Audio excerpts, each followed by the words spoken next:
Don't wait till the battle's over. Don't wait till the struggle ends. Shout now, shout now, right now. Shout now, shout now. Don't wait till you make it. Hey, and welcome to the PHILLIP Show. Grab your coffee, grab it.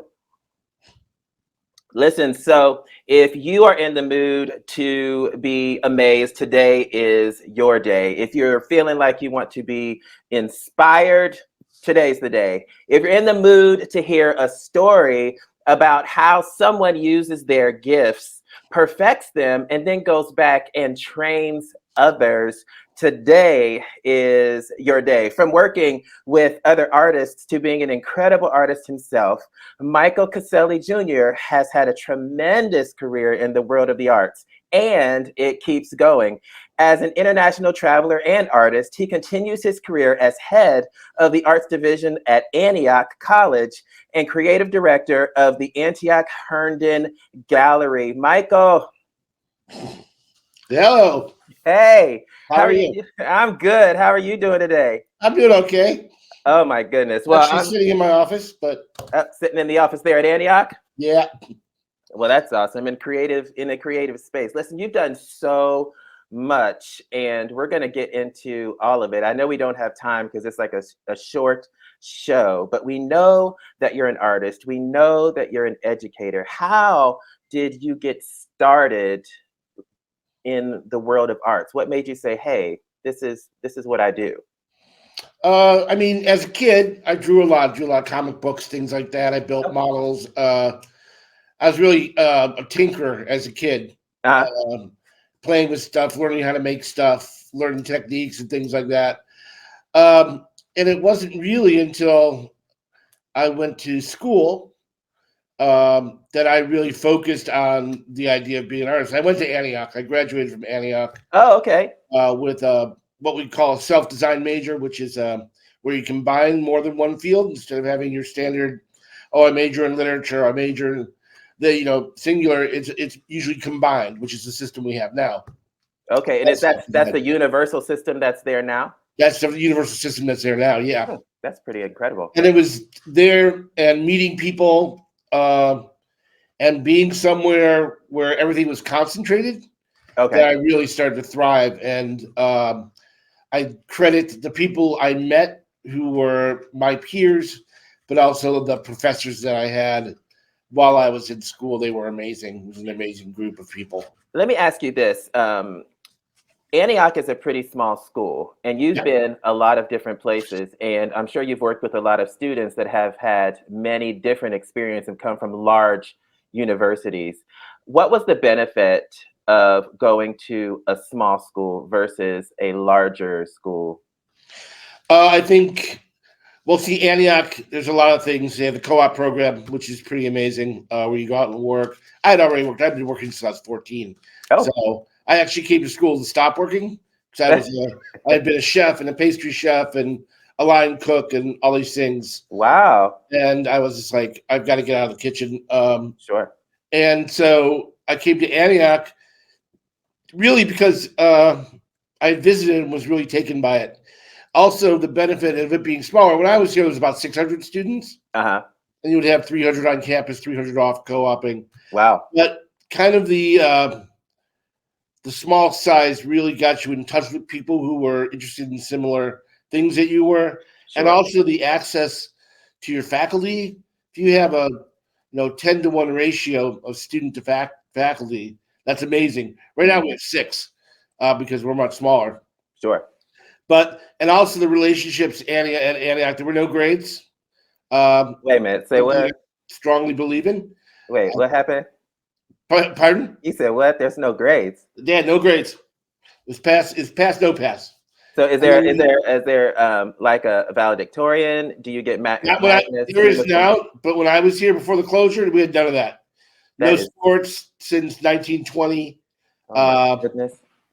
No grades since I think the early 60s. Everyone's on a first name basis. Yeah. So you're not calling it professor this, professor that.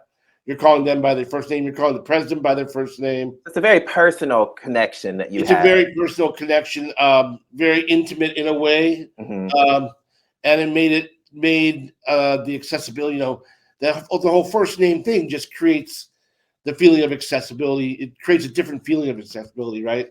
Because it's not like I'm calling you by your title. I'm calling you by your name. Right. So you're at Antioch, and you're having this opportunity to kind of discover and basically build an education, and you decided on what? I decided my self-designed major would be visual art and performance theory. Also, there were a lot less rules back in the 80s, Well, right? So we when the last theater professor retired, we just took the building over and did our own work. And we being the student body. Student body, yeah. We took it over and we would do our own work and create our own performances. And that was true up until we got faculty back again. So you had this real, Antioch also has this really kind of self-motivating, I can do this. And you're taught that. That's what it teaches you with the co-op program, sending you out to a strange city, right, to work. Yeah. You got to figure out how to navigate. You got to figure out how to take care of yourself. Yeah. Because you're building that. That's another thing. It builds that over the 4 years you're there. So when you leave, you pretty much know, I can probably pretty much go anywhere I need to and figure it out because I've been trained to do this. Absolutely. And it seemed to have worked for you because it seems like after Antioch, if I have the chronology correct, after Antioch, you went on, was it to New York? First I went to grad school. Okay. Where'd you go to grad school design for 2 years and graduated from there and went right to New York. Wow. And what made you, why New York? Why did you want to go to New York? I had co-op there when I was a student. And I had a lot of friends in New York. And yeah, it was exciting. I had a job. A friend of mine who I was at RISD with had talked to a contractor friend of his. And so there was a job waiting for me. I started doing fine finish carpentry at very exclusive residences and businesses in New York City. So you started to do what? Fine finish carpentry. So once the room is done, like the moldings and all of that stuff, all that fine wood detail that you put in as a finish for the whole project. So up until this point, I've heard you are culinarily inclined. So you did that. You went to college to do, it was visual arts and visual arts in the arts. And now you're in New York and you're doing carpentry. So you're just creative all the way around. Yeah, I had built, it took a year off between grad school and undergrad. And I built sets in Ohio at Great Lakes Theater Festival. Okay. So I've always been someone who's made stuff. Okay, got it. And been interested in making stuff. And my work is a lot about making stuff. I make all of it, It's pretty labor intensive, usually large scale. Okay. And involves a lot of different things. Got it. So now you're in New York, you're doing carpentry, working with different productions. And where does your journey take you from there? So my friends told me about a technical direction job at a place called The Kitchen, which is a pretty well-known New York cultural landmark, experimental theater, performance, visual art, and had an active performance schedule. So I applied for that job and ended up getting that job. And that's when I really started being involved in performance. I met everybody I met there would be people I worked with in the future. And that's how I started my solo career, initially in production management, but also doing set design because I was a sculptor and doing video design, performing in different works. So it's really interesting and really important to me that I could kind of be in any aspect of the work and understand the language of it. Okay. So why was that important? Because you can talk to the people who are doing those jobs. So I can understand a director, I can understand a performer, I can understand a scenic designer because I've supported or done all of those things. So Gotcha. it's another way of thinking of a tool bag, a toolkit. This is another part of my toolkit is this extended languages, so I can serve the purposes of what I'm working on. Did you have an ultimate kind of goal? You're putting things in your toolkit and you're just getting all of these experiences and, huge experiences at that. Was there something that you had in mind as far as a trajectory? It's like, hey, I'm going to get all these experiences because I know it's going to lead to this. I think the trajectory I was on, I chose because it was interesting to me. It's kind of like project-based learning in some ways. Okay. Like you do one project and then it's over. Yeah. And then you have another one, a whole new set of problems, and a whole new set of solutions. And then you have another one, and then you have another one. And that for me is really exciting, that my work could change so radically every 3 months that I'm on a totally new project that's asked me to do totally new things. Wow. Is very excited. And then as I got, as I worked more and more, it also opened the door for touring and leaving the United States, which I was going to say, because, your journey takes you like abroad in like a huge way. You've been to some amazing places. What was out of the places that you've been, what was the place that had the most impact on you? I would probably say Utrecht in Holland. Oh. Because after we had started a tour at Utrecht and we went all over Europe, and after we did that, I came back and was able to live in Amsterdam for a year. And so I really got to you make all this money. Touring is great because you don't have any expenses. You paid a fairly decent wage if you negotiate it correctly, and you're given per diem, which is free money, right? And you're talking about the equivalent of $100-something a day. So all that money is just going into the bank. Yeah. Right. And if you tour for 3 months, I was able to live for a year and a half in Europe on what I made in 3 months touring. Wow. So I was also able to travel and meet new people and meet artists, be involved in a number of art festivals, worked with an artist named Eric Hobein. He's a flame artist. We made a machine that lit you on fire and put you out. Of course. Why not? We traveled that to 2 different festivals, flame festivals. And the European scene is very different. European art scene is not like the American art scene. There's festivals all over because every country is so small. People can get from here to there. So you have people from all over the world kind of pouring in and doing work and being in conversation, being in festivals together. And I got to meet artists who I only had read about because of the festivals that we were in. So really impactful that way, just because of the opportunities it offered me to both work on my own stuff, and that's all I had to do. I didn't have to work for a wage, which is very different than living in New York, because in New York you're hustling all the time. You hustle. Listen. So it was, and to be in Europe, right? I had friends living right outside Paris, right, who had just gotten married. So I was able to, travel from Amsterdam to Paris, and hanging out in Paris is amazing. Hanging out at their house in the country, sit around just eating really good food, drinking really good wine. I just, just listening to your story, I just hate my life. I just hate it. So it's really, really fun, and made friends, lifelong friends.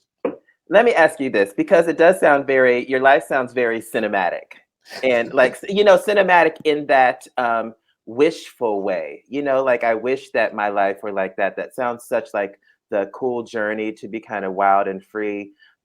Were there any times while you were in this growth and professional development, if you will, process, where you were kind of apprehensive, or you thought that like something was off, or you know what I mean? Like, was there anything where you just kind of like, No, when I was working freelance, I had no reservations. I had a great reputation, so work would come to me. I got to work with my friends. Got it. We got to work on fun projects. Yeah. See each other's work. We talk about art. You go to Europe, go to Japan, go to Australia, see other work. It was just, and we did it every year too, to the same festivals and stuff. So you'd get to know the people at the festivals. I being like, in some cases, I did a lot of the touring coordination as well as the technical direction and the production management. Yeah. And sometimes performing too with one company. Mm-hmm. So I'd get to go, I'd go to Paris to have lunch, Wow. right, to talk about the project. Whatever. And right, you're sitting on a veranda drinking white wine and eating really good food and sometimes talking about the work. Right. And I did something very similar last week. I was in. So it was really exciting, right? Yeah. It was really, really exciting. And plus the work that I got to see, even starting at the kitchen, all of that work. One company, Elizabeth Streb, it led to me working for her and designing equipment for her Lincoln Center Festival show, which I received a Bessie for. Okay, yeah. I read about that. Yeah. Yeah. And the problem is, it's a pretty big award. It's kind of the Obie of the dance world. But we were actually on tour in Australia during the presentation ceremony. So someone else had to accept it for me. Oh. Didn't get to accept it. So I made sure and thanked all the technicians and all the builders and all the behind the scenes folks who do all this work and sometimes don't get the recognition. Yeah, well, that was generous of you. I'm sure that they appreciated that. Your tour, I guess, of life, this amazing tour of life, brought you back to be the instructor at Antioch. How is I know you said that Antioch has changed, but not in the Antioch perspective. I mean, in the student perspective and how we see the world now. How have things changed and opportunities changed since you were doing all of this traveling and having all of these experiences? Is the same type of, I guess, plan or path still available, or have things changed? Oh, it's still available. That's definitely. It's really about kind of where you start. I was fortunate. I started at a great venue that had amazing stuff coming through, and I met all kinds of cool people. Right?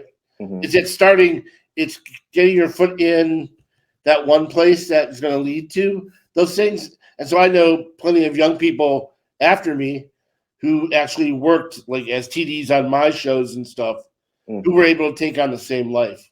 Right? So it's really about an interest, getting and finding the community, and then getting to know people. It's really it's a series of exchanges. But if you like to work, you like to make things, you're good at making things. You may not be able to make everything, but if you have some talent and for it, you're always going to be valuable. Yeah, especially in that world, which still exists. That world still exists in New York, and the young people are constantly coming up through it. As the head of the arts division at Antioch, what is your role? What does that mean that you do now? What does it mean? I do a lot of paper pushing, a lot of administrative, a lot of it. It's generally really administrative work.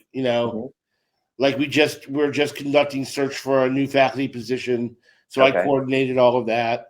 I wrote the text for the application. I coordinate and organize the interview sessions. We just did 6 in 2 days. And then I coordinate what happens after that. I do budgets, and responsible for the budget for the division and how money gets allocated. So it's really, really administrative, and there's some other stuff. And we're in the process of kind of redefining what the chair does and what they're responsible for, kind of recognizing it a little bit more than it's been in the past.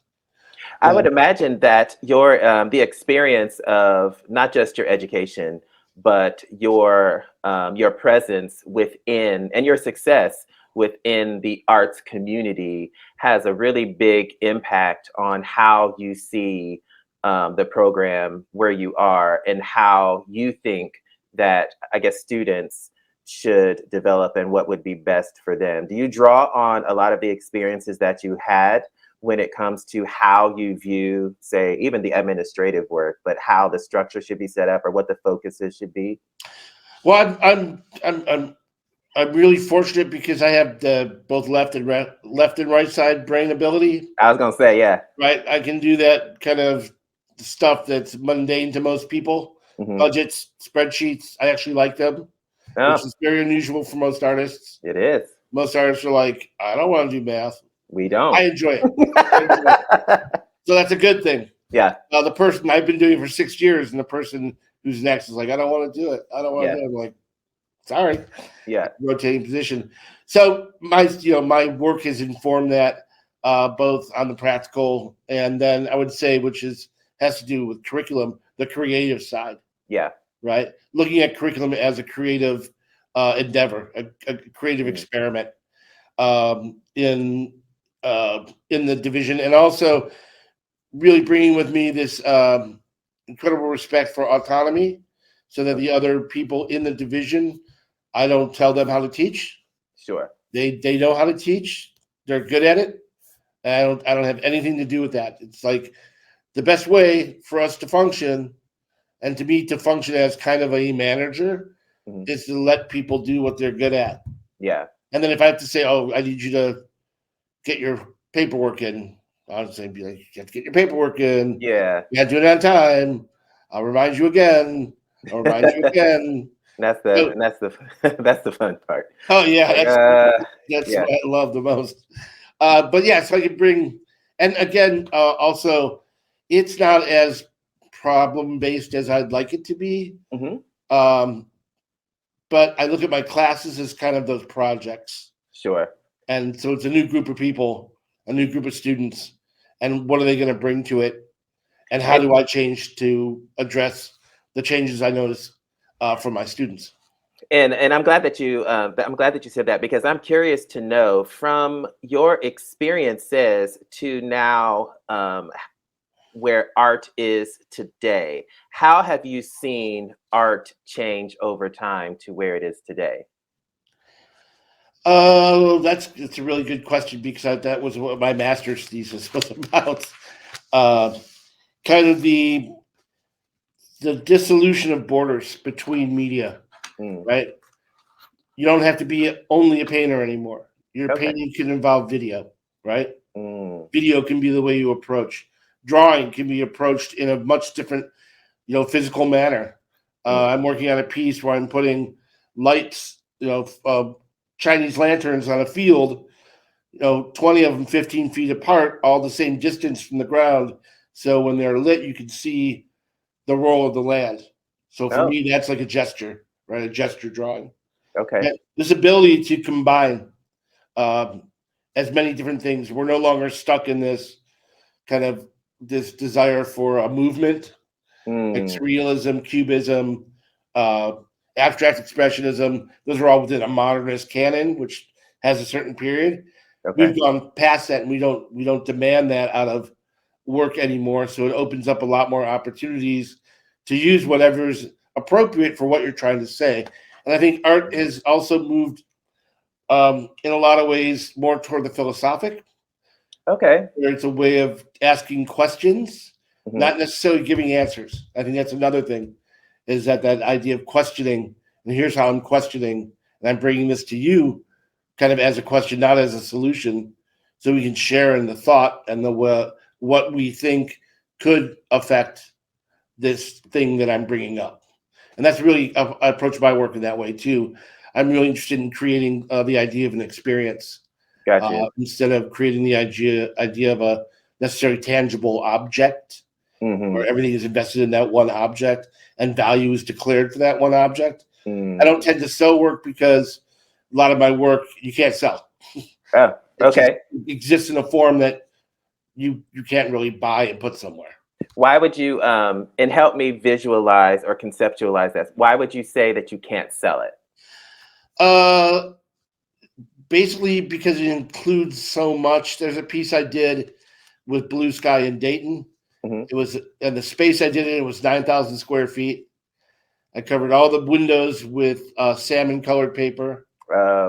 Then I had projections at each end of the room. fairly large. I had sound that was coming from discrete sources that you'd only hear if you walked under it. You wouldn't hear it. Right. And then there was the ceiling that was no longer there. This is a beautiful building, the Armory in Dayton. Mm-hmm. And above that, I had these 10-foot by 10-foot wax paper houses tracking along the ceiling back and forth while there were projections on those.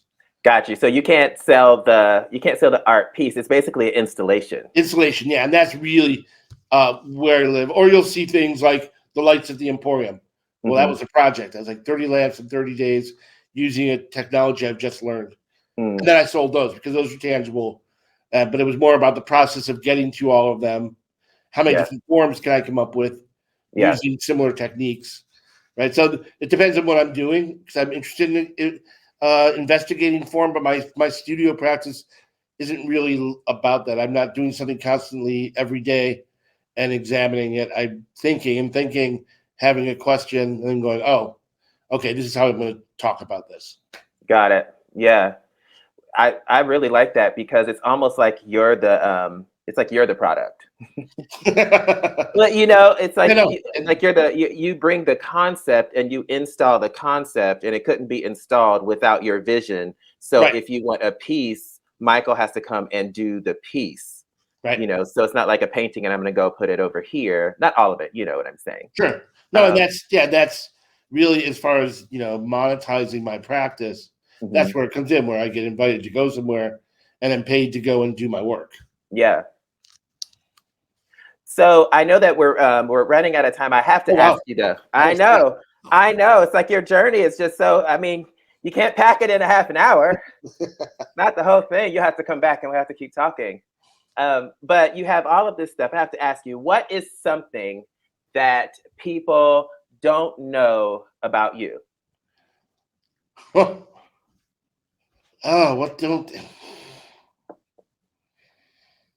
This is a PHILLIP Show exclusive. Okay, go. Oh my God, sorry. I'm trying to think that they don't know or wouldn't expect. Wouldn't expect. Let's say wouldn't expect. Maybe people know, but they wouldn't expect. That I make my bed religiously every day. Oh, snap. Really? Yeah.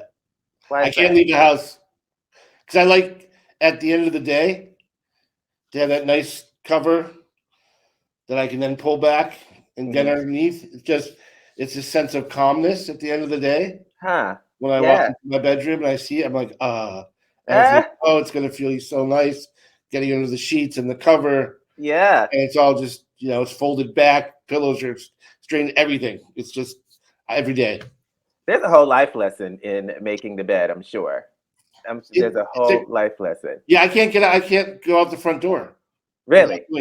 Which is, I don't know where it came from. That's so interesting because, you're talking about doing spreadsheets and doing this, using both sides of your brain. A lot of artists are sporadic, scattered, stereotypically, let me put it that way. Messy, blah, blah, blah. They don't like spreadsheets, not the analytical, and here you are, very artistic and also very organized and able. In some ways. Well, I do have it. If you ever walk in my office, people are like, oh, there's so much to look at in here. Yeah. I got all these little things I'm either working on or have worked on. It's organized chaos. It's organized chaos. Yeah, it's organized chaos, but people feel comfortable. They feel comfortable coming into my office because it kind of looks like I live here in some ways. Okay. It's not like I just come in here for the job, but I actually have made it into a space that I feel comfortable in.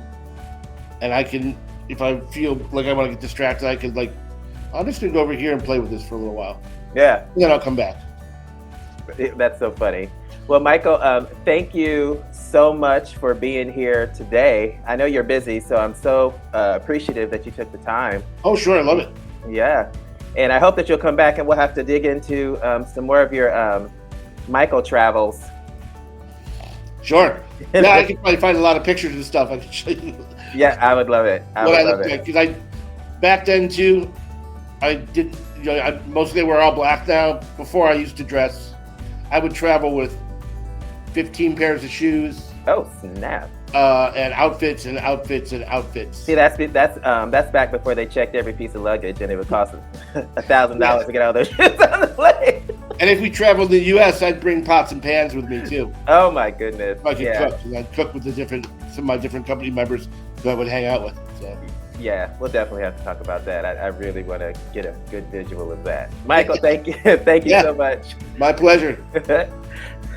So I hope today you have been inspired. If nothing else, if you have a passion and you have talent, there are so many ways that you can express yourself. There are so many opportunities that you have that are in front of you. All you have to do is just believe. If you have just a little bit of something, you can go so far. Continue to pursue your dreams.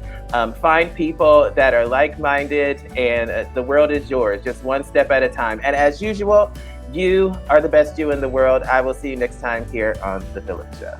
Don't wait.